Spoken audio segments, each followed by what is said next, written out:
নমস্কার বন্ধুরা, সবাইকে শুভ সকালের অনেক অনেক শুভেচ্ছা। রোশনাইয়ের আজকের পর্বের রিভিউ নিয়ে আমি পৌঁছে গেছি তোমাদের সামনে। তো আর দেরি না করে বাংলা সিরিয়াল সমাচারে তোমাদের সবাইকে স্বাগত জানিয়ে আজকের পর্বের রিভিউ আমি শুরু করছি। শুরুতেই দেখা যাচ্ছে যে পণ্ডিত রঞ্জন প্রসাদজি রোশনাইয়ের নাচ দেখে অবাক। বলছে যে এরকম নৃত্যশৈলী, এরকম নাচ তুমি কোথা থেকে শিখলে, কার কাছ থেকে শিখলে? রোশনাই বলছে আমি কিচ্ছু জানি না, জানলে তো বলেই দিতাম। বলছে এই নৃত্যশৈলী তো সবাই জানে না, একমাত্র আমার ছাত্রছাত্রী ছাড়া কারোর জানার কথাও নয়, এ তো আমার নিজস্ব ঘরানা।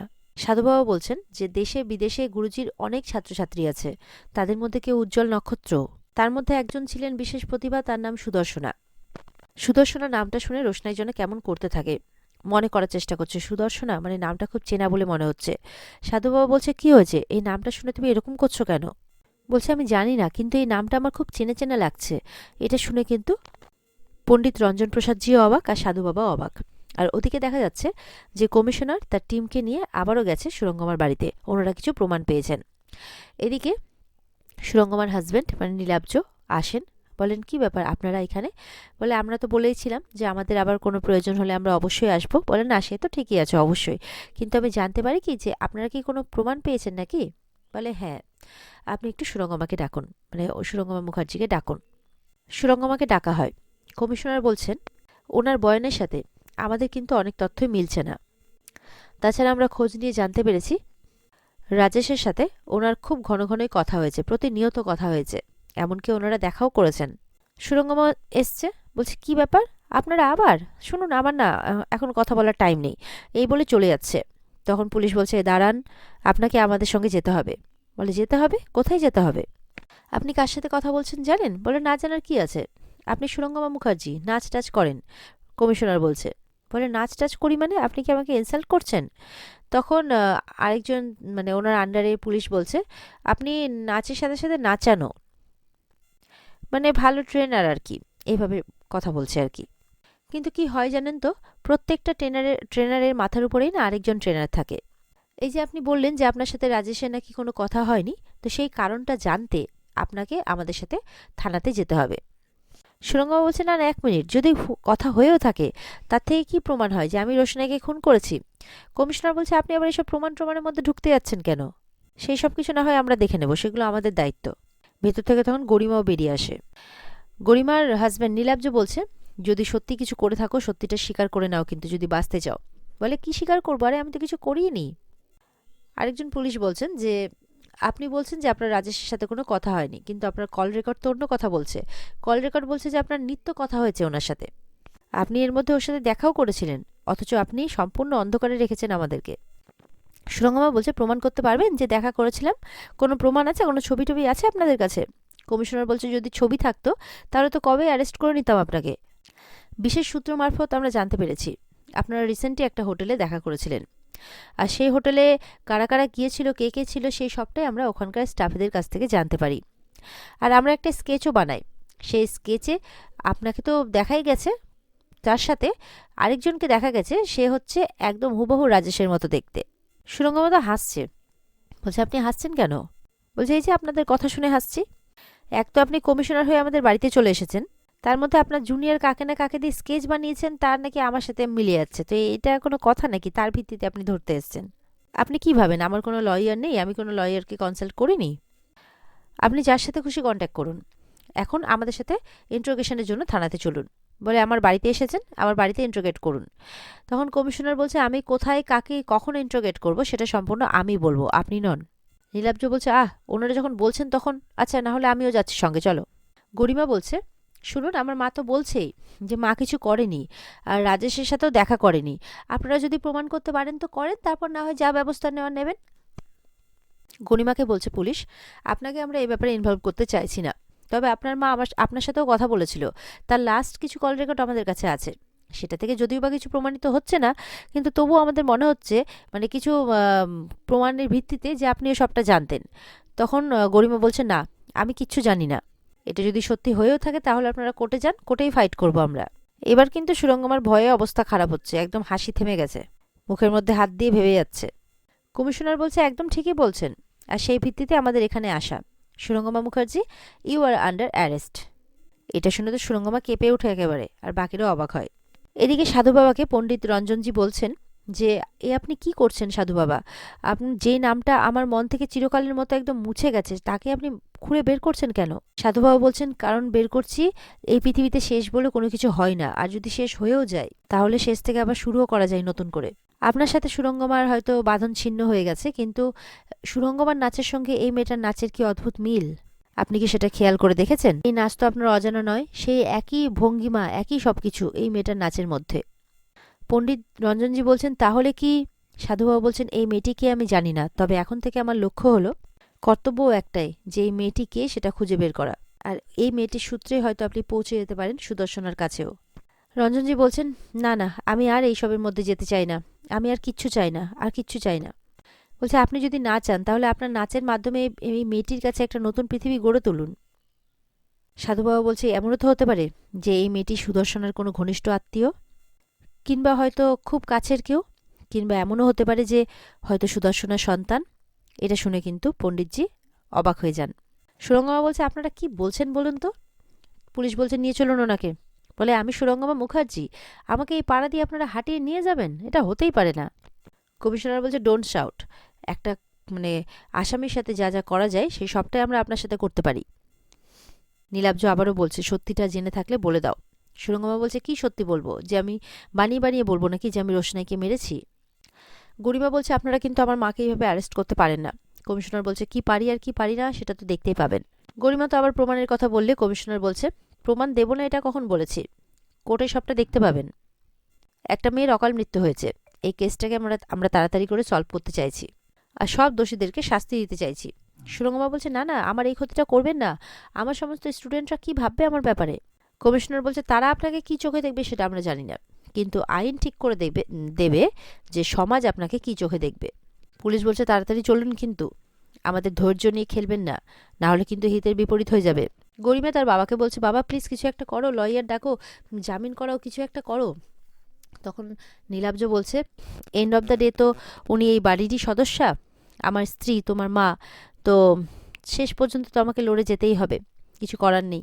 সুরঙ্গমা একই কথা বলছে, রাজেশ যে এখানে এসেছিল তার কোনো প্রমাণ আছে আপনাদের কাছে? পুলিশ বলছে, এটা তো আমরা নিশ্চিত যে ও কলকাতায় এসেছিল, কিন্তু এখানে আসার পেছনে কোনো যুক্তি খুঁজে পাইনি। সেটাই আপনাকে জিজ্ঞাসা করবো, আপনি কি বলবেন? মনে মনে সুরঙ্গমা বলছে, পুলিশ তো এইসব কেসে কাউকে বাঁচায় না, আমি যদি এখন রাজেশের নামটা নিয়ে নিই, রাজেশ তো ওদিকে পুরোপুরিভাবে বলে দেবে নিজেকে বাঁচানোর জন্য যে আমার জন্যই ও কাজটা করতে বাধ্য হয়েছে। বলছে, না, এটা কখনো না, আমি হার মানব না, আমি স্বীকার কিছুতেই করব না। মনে মনে বলছে এরকমভাবে, মুখে চোখে এবার ভয়ের ছাপ স্পষ্ট হয়েছে।